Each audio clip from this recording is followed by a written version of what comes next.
예수 그리스도의 부르심을 받은 바울은 당당히 그리스도의 종이라고 말하고 있습니다. 그는 그 종이라는 신분을 자랑스럽게 여기고 있습니다. 종이라고 하는 것은 가장 자신을 낮추는 가장 낮은 신분을 가리키는 것이죠. 우리는 주님의 종입니다. 종이라고 하는 주님께 종이라고 하는 것은 나를 낮추는, 나는 죄인입니다 하고 고백하는 것입니다. 이렇게 당당히 종으로 밝힌 바울은 1절에 보면 예수 그리스도의 종 바울은 사도로 부르심을 받아 그랬어요. 사도로 부르심을 받았다. 주님 앞에 순종해서 나온 바울은 이제 사도로 부름을 받았다는 얘기예요. 사도로 부름을 받았다. 그럼 왜 사도로 부름을 받았느냐? 하나님의 복음을 위하여, 하나님의 복음을 위하여 택정함을 입었으니 그랬습니다. 우리가 하나님의 부르심을 받은 것은 하나님의 택정함을 입었기 때문에, 만세전에 하나님이 나를 택해 주셨어요. 그 하나님께서 나를 택해 주셨기 때문에 우리는 하나님 앞에 나올 수 있었던 것입니다. 그럼 우리는 하나님 앞에 당당하게, 또 사람들에게 당당하게 나는 그리스도의 종입니다. 이제는 그 사도가 될 수는 없습니다만은 바르게 나는 예수 믿는 사람입니다. 나는 이런 직분을 지고 있습니다. 장로입니다. 권사입니다. 집사입니다. 나는 성도입니다 하고 자신의 직분을 당당하게 자랑스럽게 말할 수 있어야만 되는 것입니다.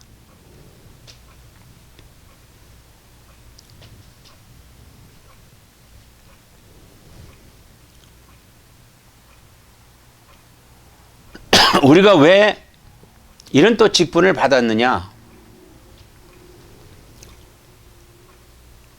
하나님의 복음을 위해서 받았습니다. 하나님의 복음을 위해서. 그 복음의 핵심이 뭐냐? 복음의 핵심. 2절에 보면 이 복음은 하나님이 선지자들을 통하여 그의 아들에 관하여 성경에 미리 약속하신 것이라 그랬습니다. 하나님의 아들, 즉 메시아, 죄에서부터 구속해 주실 메시아를 이미 성경에 약속해 주신 거예요. 성경에 약속하셨습니다.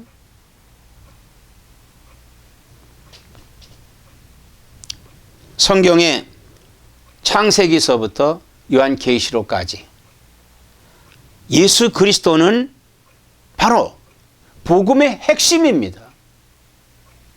그 복음의 핵심을 선지자를 통해서 이 성경에 기록해 주셨다, 약속해 주셨다 이거예요.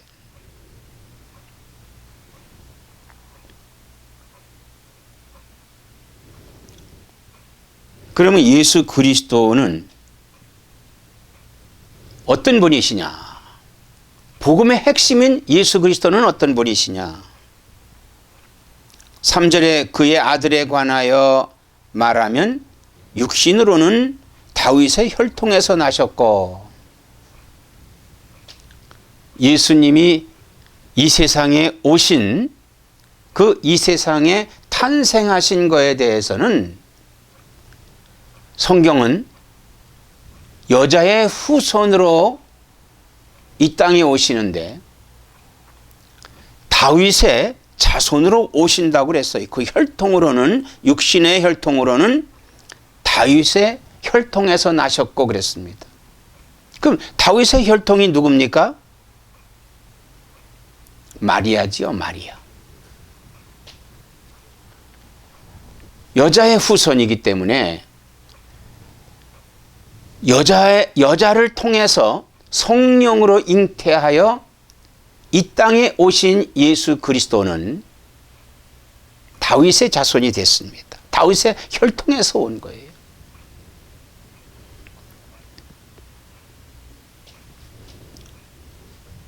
그래서 다윗의 혈통에서 왔기 때문에 그는 그 다윗의 혈통으로 왔다고 하는 것에 대해서 더 뒷받침해 주는 것은 그 당시에 호적령이 내려서 호적을 하는데 그들은 고향이 베들레헴이기 때문에 베들레헴까지 갑니다. 그런데요, 그 베들레헴까지 가야 되는 이유는 요셉이라고 하는 사람의 호적에 따라서 또한 호적을 하러 간 거예요. 그럼 요셉도 다윗의 자손입니다. 마리아도 다윗의 자손이었습니다. 이런 육신의 혈통을 따라서 이 세상에 오셨는데 바로 베들레헴에서 예수님이 탄생한다고 예언되어 있고 선지자를 통해서 말씀을 하셨습니다. 그리고 그 말씀대로 예수님은 베들레헴에서 탄생을 하셨습니다. 그러나 성결의 영, 즉 영적으로는 4절에 성결의 영으로는 죽은 자들 가운데서 부활하사 능력으로 하나님의 아들로 선포되셨으니 곧 우리 주 예수 그리스도시라 그랬습니다. 이제 영적으로 예수님께서는 성령으로 잉태하셨기 때문에 그는 하나님이십니다. 하나님이세요. 그는 참 인간이시며 그는 참 하나님이시다 이거예요. 하나님이십니다. 근데 왜 그가 육신을 입고 이 땅에 오셨느냐? 이 땅에 오신 이유는요, 창세기 2장 17절에 아담과 하와가 하나님 앞에 범죄를 합니다. 그 범죄는 뭐예요? 하나님의 말씀에 순종하지 않은 겁니다. 하나님께서 그들에게 계명을 주셨죠. 이 동산에 있는 과일은 다 먹되 중앙에 있는 것은 먹지 말아라. 그런데 꼬이는 자의 유혹에 따라서 그만 하와가 이것을 따먹습니다. 즉 범죄하고 말지요. 그럼 범죄했다고 하는 것은 죽는다는 얘기예요. 그러면 이 죽음에서부터 살림을 받을 수 있는 방법은 뭡니까? 내 대신 예수 그리스도께서 죽으셔야 되는, 그래서 예수님이 이 땅에 오셨다 이거예요. 예수님이 이 땅에 오신 것은 바로 내 죄를 대속하시기 위해서 오셨다. 그래서 성경은 인자에 온 것은 섬김을 받으려 함이 아니라 도리어 섬기고 많은 사람의 대속물로 주기 위해서 오셨다고 말씀하고 있습니다. 그러면은 죄를 진 것은 불순종하기 때문에 죄를 진 겁니다. 순종하지 않았어요. 그 말씀에 순종하지 않은 겁니다. 그러면 불순종이라는 것은 믿지 못한다는 얘기예요. 믿지 않았다는 얘기예요. 그럼 믿는다고 하는 것은 순종하는 것입니다. 순종하는 거예요. 그래서 예수님께서는 우리를 위해서 이 땅에 오시어 십자가에 죽으셨습니다. 즉 구속해 주셨어요. 그런데 예수님께서 죽은 자들 가운데서 부활하사 그랬어요. 부활하사. 예수님이요, 십자가에 죽으시고 장사된 것으로 끝나지 않으시고 하나님의 능력으로 부활하셨단 말이에요. 하나님의 능력으로 부활하셨다.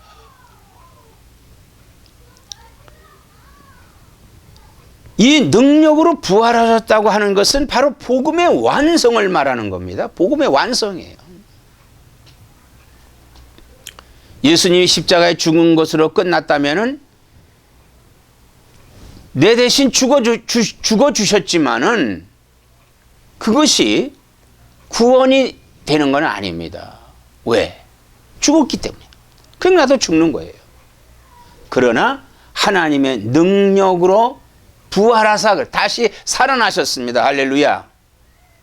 그러니까 예수님이 사셨기 때문에 또 나도 살 수 있는 거예요. 즉 부활할 수 있는 것입니다. 이것이 뭐냐 하면 복음의 완성이에요. 완성이에요. 그러므로 우리는 이 바울 선생님과 같이 구속함을 받은 것과 자신에게 주어진 직분에 충실함, 그 충실하는 자부심을 가져야 된다는 얘기입니다. 자부심을 가져야 된다는 거예요. 그래서 여기에 5절에 그로 말미암아 우리가 은혜와 사도의 직분을 받아 그의 이름을 위하여 모든 이방인 중에서 믿어 순종하게 하나니 그랬습니다. 얼마나 그는요 그의 직분에 충실했고 또 그 직분을 자랑스러워 여겼어요. 그는요 이 복음에 대한 직분에 굉장한 열정적인 그런 사람이었으며 그 복음에 대한 직분에 얼마나 충실했는지 모릅니다. 얼마나 충실했는지 몰라요.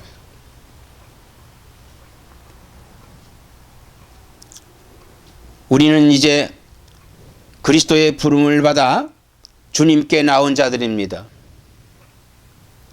우린 다들 그리스도의 부름을 받아서 주님께 나온 거예요.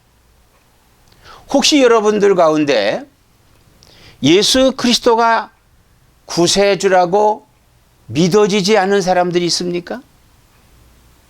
예수님이 나의 구세주라고 믿어지지 않는 분들이 있느냐 이 말이에요. 바로 그 믿어지지 않는 것은 뭐냐 하면 순종하지 않고 있는 거예요. 그 말씀에 순종하지 않고 있는 겁니다.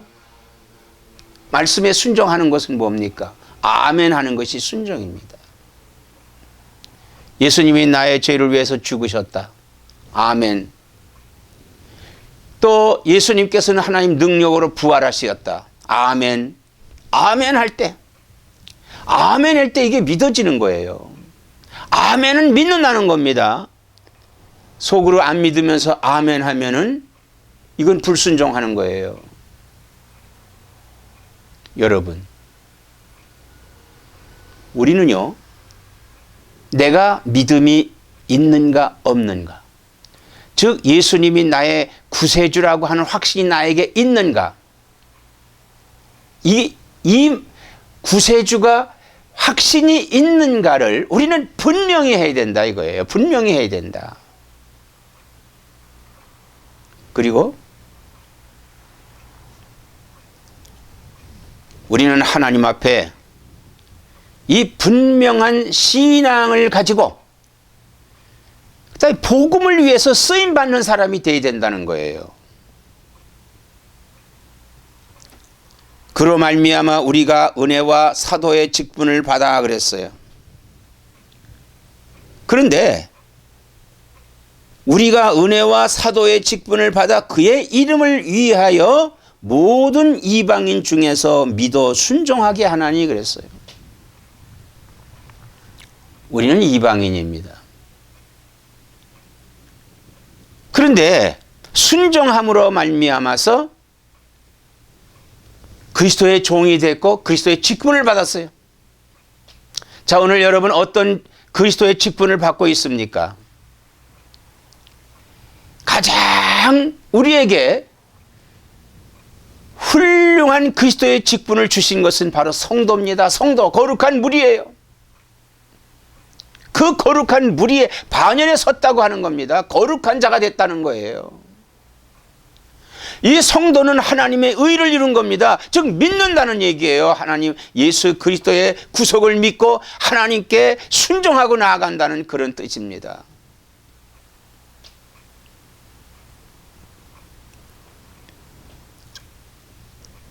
그래서 6절에 바울은 이렇게 말합니다.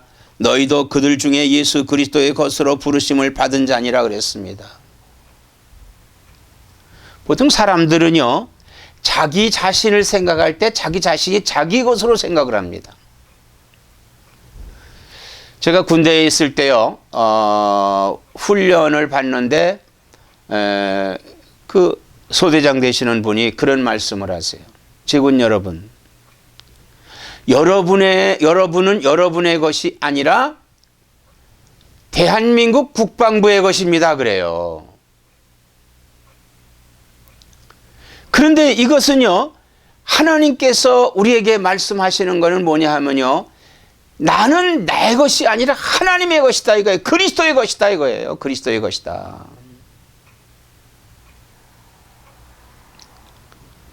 군대 생활을 하면서 자해 행위를 하면요, 징벌을 받아요. 벌을 받습니다. 그런데 그리스도의 것인 내가 자해 행위를 한다고 하면은 그리스도의 징계를 받게 돼 있어요. 왜? 나는 내 것이 아니라 그리스도의 것이기 때문에. 그리스도의 것입니다.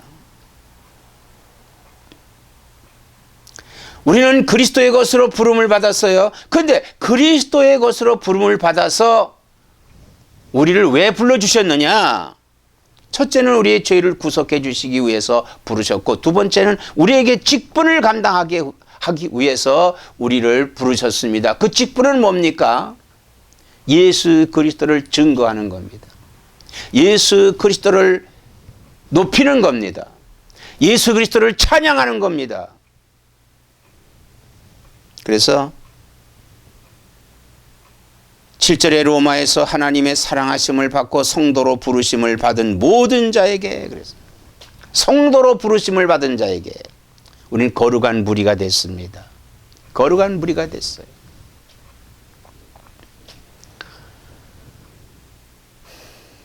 예수님께서 탄생했을 때 천사가 한밤중에 양을 지키고 있는 목자들에게 나타나지요. 그리고 그들에게 다윗의 동네에 구세주가 났으니 그에게 가서 그를 찬양하고 경배하라고 일러줍니다.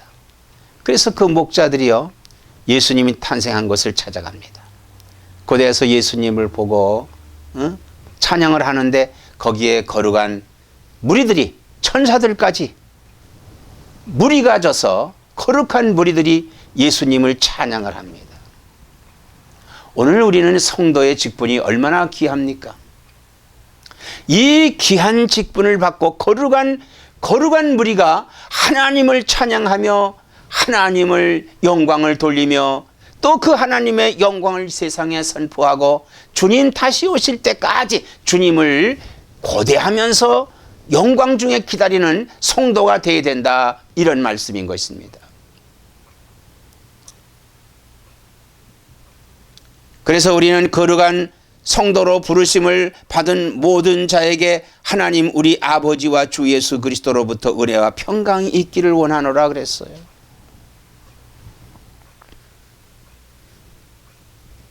자, 여러분, 여기 얼마나 우리 예수 믿는 사람에게 복된 말씀입니까? 그리스도로부터 은혜는 그리스도에게로부터 나오는 겁니다. 자, 은혜는 뭡니까? 거저 주시는 것이죠. 우리의 생명을 죽음에서부터 우리를 영생하는 생명으로 바꿔주셨습니다. 하나님의 은혜. 비천한 세상에서 멸망을 한 그러한 사람을 우리를 부르셔서 영생하는 성도로 불러주셨으니 얼마나 큰 은혜입니까? 소망 없이 분별 없이 사는,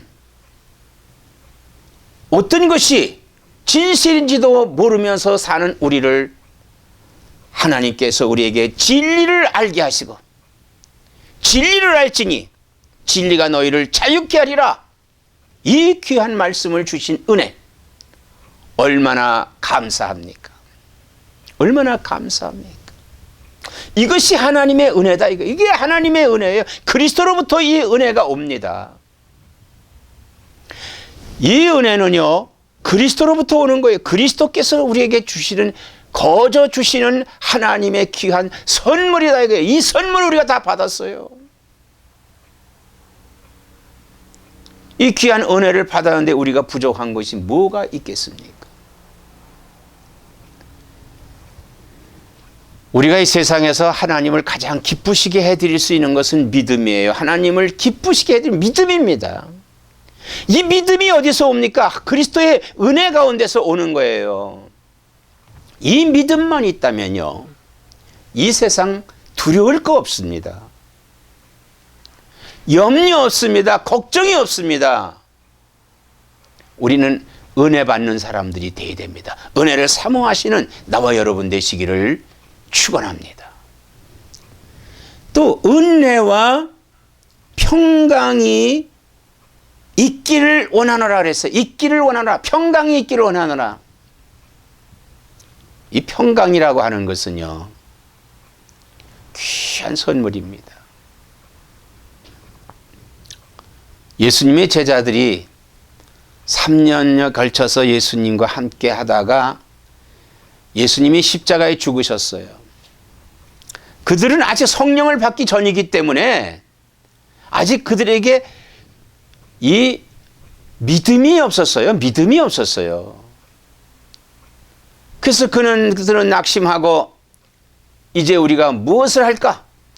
그야말로 무엇을 먹을까? 무엇을 입을까?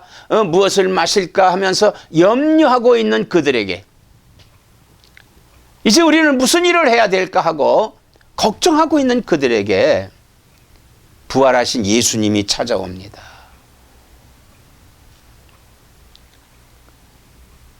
샬롬, 평강이 너에게 있을지어다. 이렇게 말씀하고 오십니다.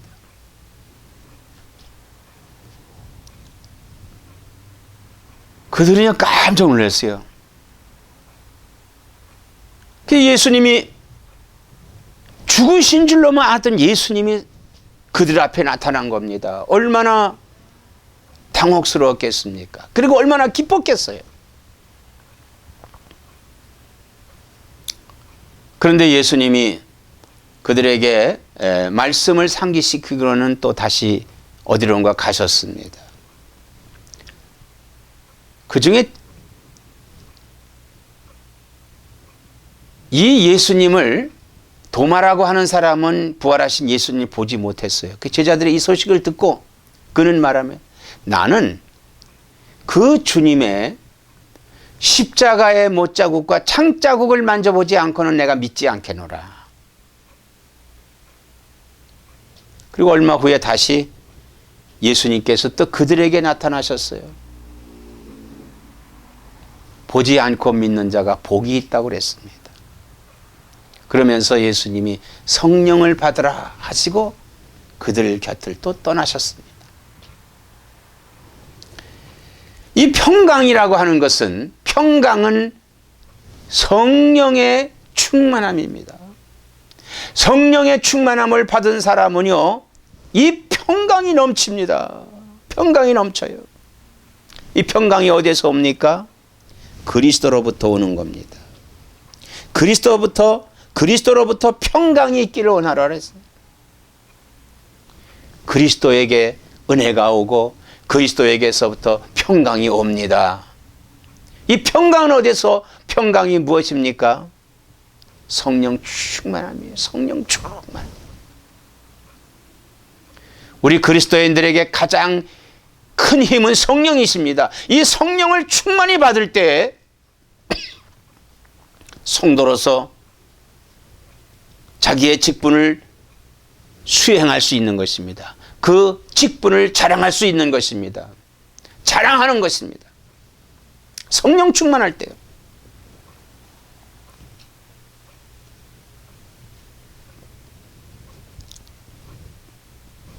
이제 성탄절입니다. 예수님이 구세주로 이 땅에 사람의 몸을 입고 오신 성탄절이 있습니다.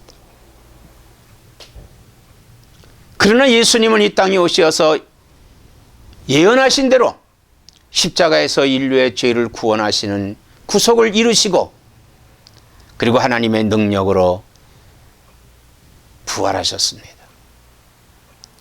부활하셔 제자들에게 보여주시다가 다시 오시겠다고 약속하시고 승천하셨습니다. 이제 다시 오신다는 그 약속이 얼마 남지 않은 것 같은 시점에 있습니다. 주님이 언제 오실지 우리는 알지 못하지만은 주님 오심을 고대하면서 주님을 맞이하는 나와 여러분 되시기를 축원합니다. 우리는 다 복음을 위하여 택함 받은 사람들입니다. 주님 오셨을 때 내가 주님의 복음을 위해서 내 직분을 감당했노라고 주님 앞에 당당한 주의 종들이 다들 되시기를 축원합니다.